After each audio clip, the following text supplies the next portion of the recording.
क्या अकेले संविधान बचेगा? नहीं। आदिवासी मूलभाषी सकल भारत। साथियों, क्या आप सभी ने राहुल गांधी का सभा में शामिल लिया होगा?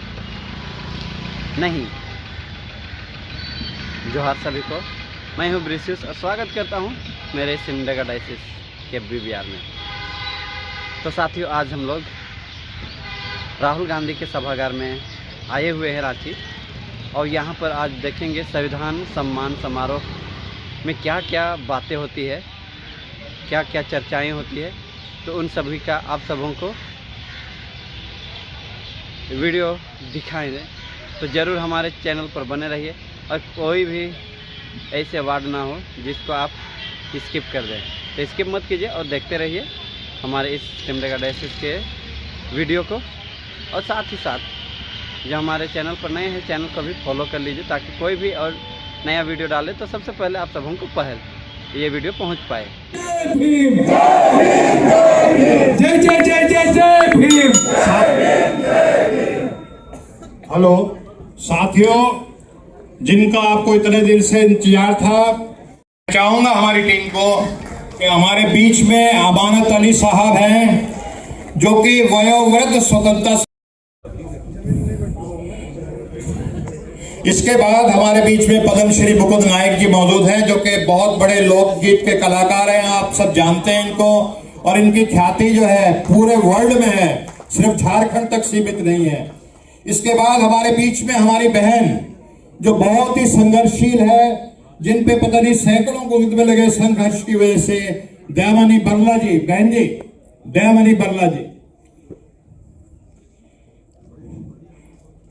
इसके बाद हमारे बीच में उपस्थित हैं थियोडोर कीडो साहब।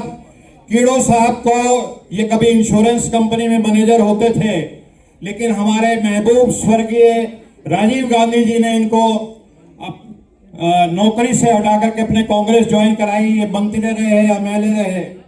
इसके बाद हमारे बीच में नाबोर लाकड़ा SJ साहब, जो सेंट जेवियर स्कूल के प्रिंसिपल भी हैं, उनका स्वागत। हमारे बीच में RP रंजन साहब,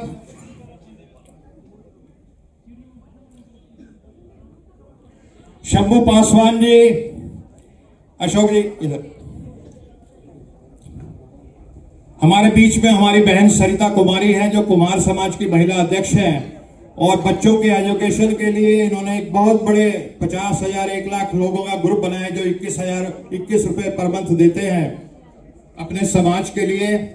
हमारे बीच में जनाब अली अनवर साहब हैं, जिन्होंने जब नीतीश जी ने NDA छोड़ी, मोदी जी का साथ किया,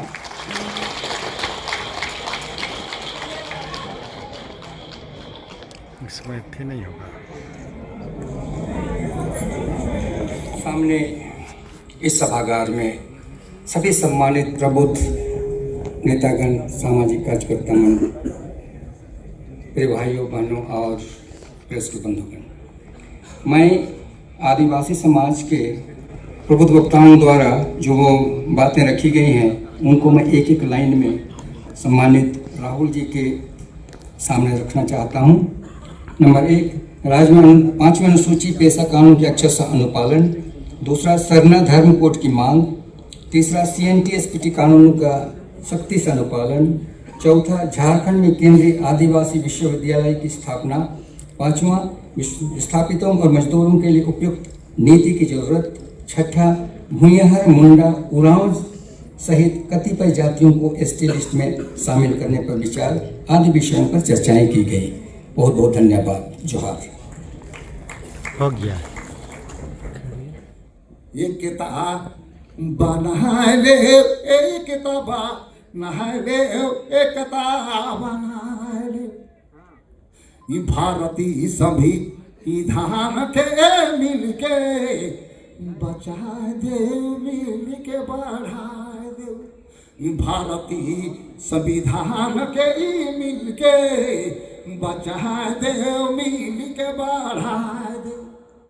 दयामणि बारला जी, थियोडोर कीडो जी, फादर नबोर लाखड़ा जी, RP रंजन जी, अर्जुन राम भूया जी, शंभू पासवान जी, अली अनवर अंसारी जी, सरिता कुमारी प्रजापति जी, छोटेलाल महातो जी, राजेश गुप्ता जी। भाइयों और बहनों, आप सबका यहाँ बहुत बहुत स्वागत, नमस्कार। कैसे हैं? जोहार। ठीक है आप? ठीक है। मैं देख रहा था वहां पे पोस्टर पे लिखा है संविधान सम्मान सम्मेलन, मगर सच्चाई ये है, सम्मान सम्मेलन तो है, मगर आज संविधान की रक्षा की जरूरत है। हम सम्मान करें और उसकी रक्षा ना करें तो सम्मान करने का कोई मतलब नहीं रहेगा, क्योंकि इस पे आक्रमण हो रहा है।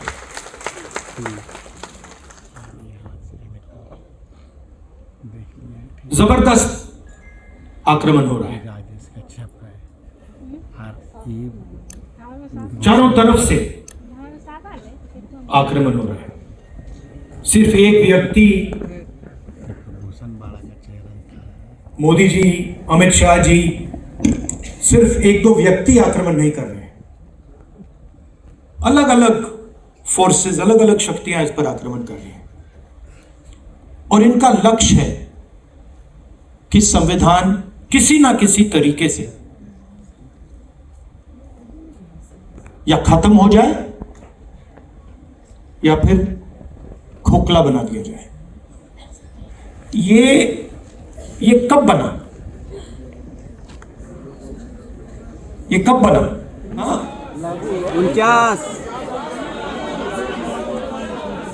26 नवंबर किस साल बना ये? 1950। एक व्यक्ति बोलिए, आप बोलिए। 1949। कोई कह रहा है 1950, कोई कह रहा है 1949, कोई कह रहा है 1947। ठीक है, तो मैं आपसे अब दूसरा सवाल पूछता हूं, अगर बिरसा मुंडा जी नहीं होते तो ये बनता? अगर नारायण गुरु जी नहीं होते तो ये बनता? अगर बसवना जी नहीं होते तो ये बनता? अंबेडकर जी नहीं होते तो ये बनता? बुद्ध भगवान नहीं होते तो ये बनता? गुरु नानक नहीं होते तो ये बनता?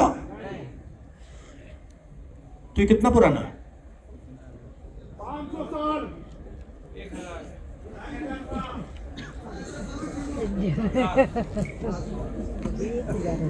आपने कहा कि ये 50 साल पुराना है, 70 साल पुराना है, मगर ये 50 साल पुराना नहीं है, ये 70 साल पुराना नहीं है।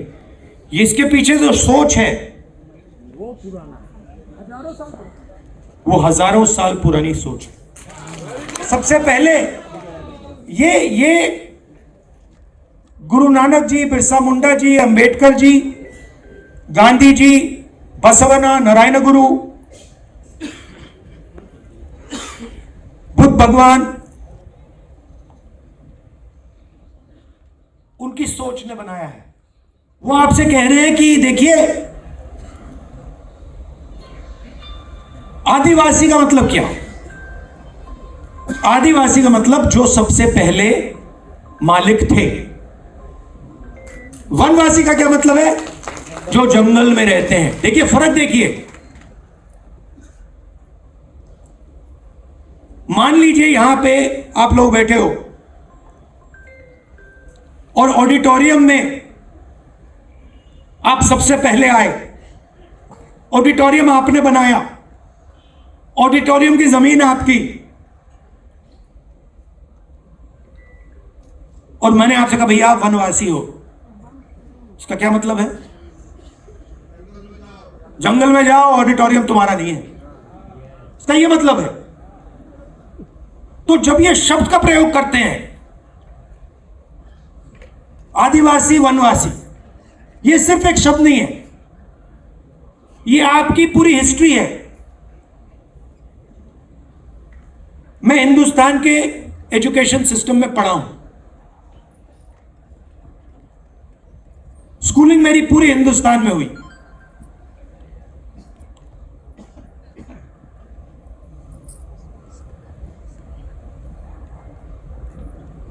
पूरा का पूरा जोड़ दीजिए तो आदिवासियों के बारे में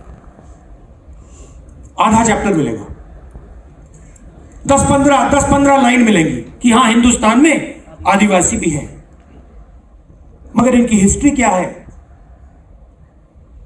इनके जीने का तरीका क्या है, इनके सोचने का तरीका क्या है, इनकी साइंस क्या है, इनकी पॉलिटिक्स क्या है, उसके बारे में कुछ नहीं। अनटचेबिलिटी होती थी, मगर उनका दर्द, उन पर जो अत्याचार हुए, उनका जो अपमान हुआ, उनका जो इमेजिनेशन था, उनकी जो सोच थी, उनकी जो साइंस थी, उनकी जो फिलॉसफी थी, उसके बारे में कितना था? एक line. OBC other backward caste मतलब हां वो दूसरे पिछड़े लोग। किसने कहा कि आप पिछड़े हो? किस बेसिस पे कहा? आप इस देश को चलाते हो, आपका खून पसीना से यह देश चलता है, आपका जो हक है वो आपको मिलता नहीं है। जिन लोगों ने इस देश को बनाया, जो किसान, मजदूर,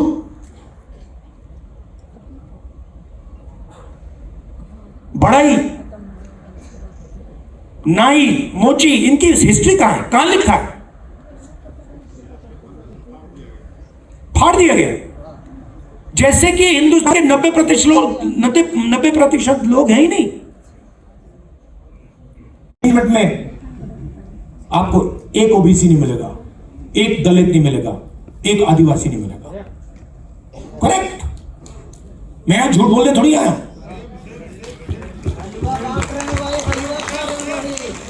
हलवा बांट रहे वही, हलवा खा रहे वही। अब उसमें एक और बात है, उसमें बेचारे गरीब जनरल कास्ट के भी लोग हैं 5-7%, उनको भी हलवा नहीं मिल रहा। आप ब्यूरोक्रेसी में देखिए।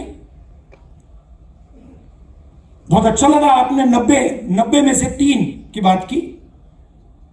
90 में से 3 ओबीसी, 3 दलित, 1 आदिवासी। दलित की आबादी 15%, आदिवासियों की आबादी 8%, ओबीसी की आबादी कोई जानता नहीं है, कोई नहीं जानता। हम कह सकते हैं कि तकरीबन 50%।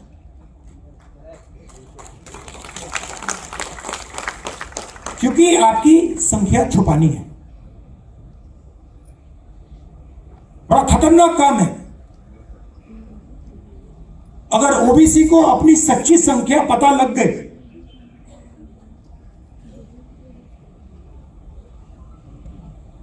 नब्बे में से 3, 50% आबादी, 90 में से 3। और अगर हिंदुस्तान की सरकार में 100 रुपए खर्च होते हैं तो 50% को 100 में से 100 रुपए में से 5 रुपए का निर्णय लेने का मौका मिलता है। 3 अफसरों को पीछे बैठा रखा है। आपको कोई ओबीसी, दलित, आदिवासी फाइनेंस मिनिस्ट्री में नहीं मिलेगा, डिफेंस मिनिस्ट्री में, बड़ी बड़ी मिनिस्ट्री में कहीं नहीं मिलेगा। पीछे में बैठा हुआ है। 100 रुपए में से 5 रुपए का निर्णय ओबीसी अफसर लेते हैं। 100 रुपए में से 1 रुपए का निर्णय दलित अफसर लेते हैं और 100 रुपए में से 10 पैसे का निर्णय आदिवासी अफसर लेते हैं। मतलब अगर हिंदुस्तान की सरकार 100 रुपए खर्च करती है तो 90% के लोग 6 रुपए 10 पैसे। तो साथियों, अब संविधान सम्मान समारोह सभा ख़त्म हो चुकी है और अब हम लोग निकल रहे हैं सिमडेगा के लिए। तो ऐसे ही वीडियो पाने के लिए हमें फॉलो कीजिए और हमारे चैनल को भी सब्सक्राइब कीजिए। बाय बाय, जोहार। फिर मिलेंगे नेक्स्ट व्लॉग पर।